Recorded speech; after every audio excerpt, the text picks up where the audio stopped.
Welcome back and thank you for staying with us. Let's give you your lunchtime update. Of course, we've been following quite a few stories for you throughout the course of the day. So if you've just joined us, here are a few reporters to tell you how those stories have advanced at lunchtime. We've got our reporters Pule Letshwiti-Jones. He is in Ekurhuleni. Silindelo Masikane is in Johannesburg and Ronald Masinda is in the Eastern Cape. Pule, I'm going to start with you. We're expecting a new mayor to be elected in the city of Ekurhuleni after Tanya Campbell was ousted a few weeks ago by an ANC-sponsored motion of no confidence.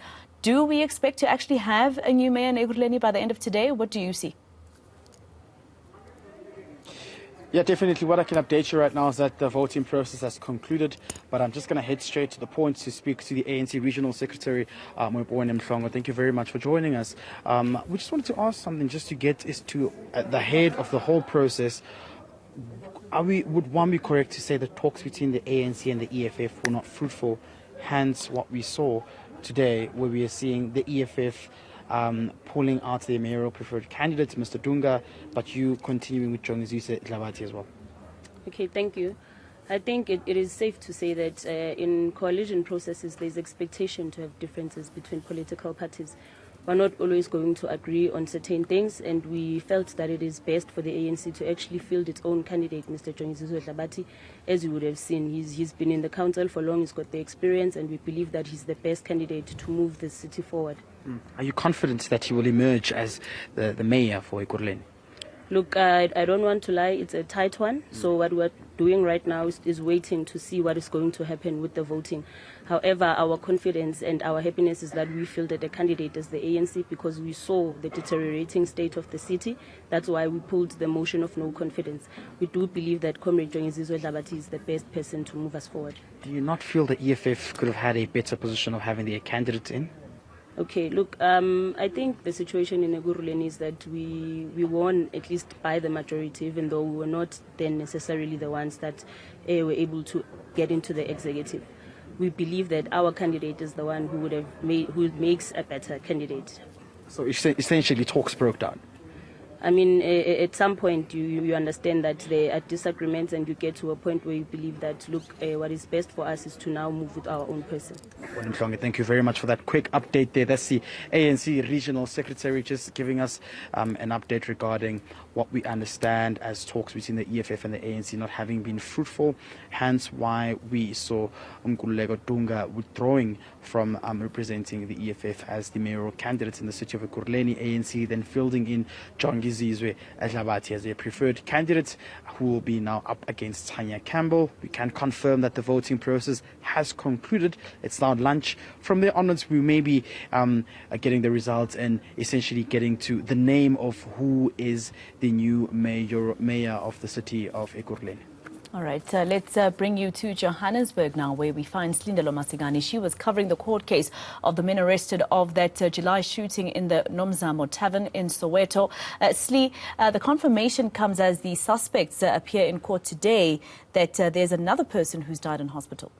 It seems the death toll has risen in the Nomzamo Tavern massacre, where at first we had the confirmation of 16 people, but as of today we understand that the death toll now sits at 17 people, and that is because someone who had actually survived the shooting and was recovering back home in KwaZulu-Natal has unfortunately succumbed to their injuries. We got this confirmation from the ward councillor in Nomzamo, where of course this morning we saw the suspects returning to court for a brief appearance, but a lot happening in terms of the bail application date being agreed upon between the state as well as the defense. That will be the 5th of December. But of course, outside court, the Nomzamo community once more coming out in their numbers, saying that the state needs to oppose bail, and that if the accused are granted that, they cannot confirm exactly whether their safety will be guaranteed. But also the lawyers defending the accused also raising an issue around their own safety in court,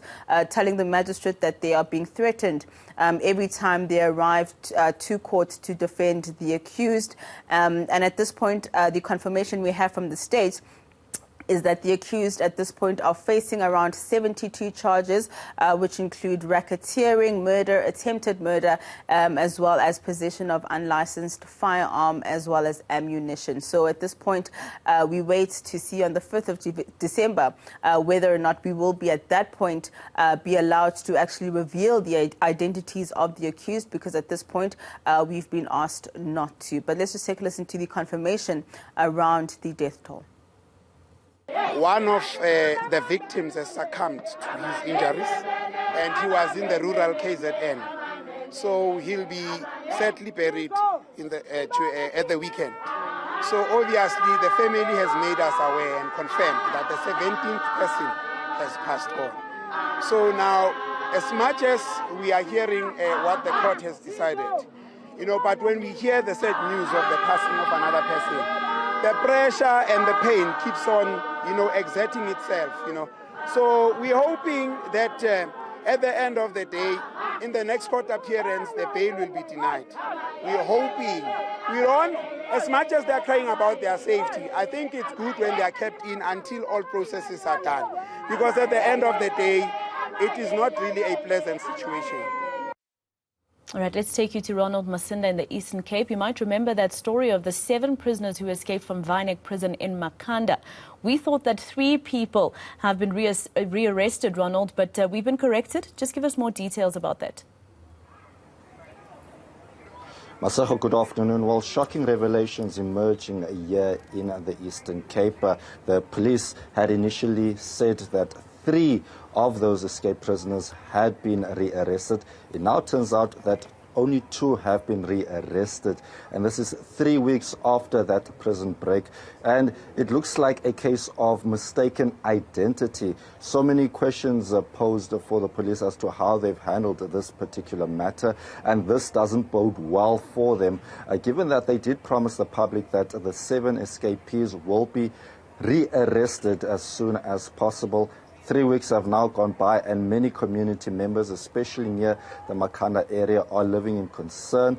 They were speaking to us earlier this morning, where they were part of the search of one of those rearrested. They managed to rearrest, or they managed to get this suspected prisoner, and they took him to the actual police station. There were concerns, however, that the police were a no-show at the police station.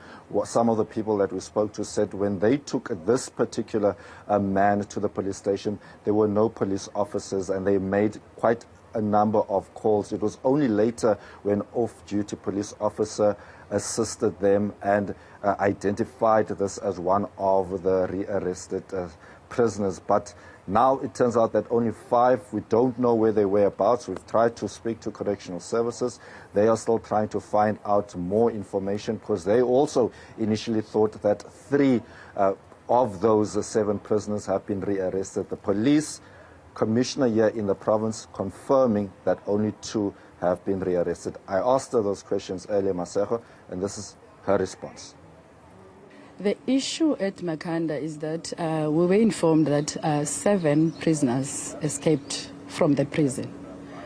And then the province have selected a team, a search team, that is consisting of an officer from the police service and also officers from the Department of Correctional Services.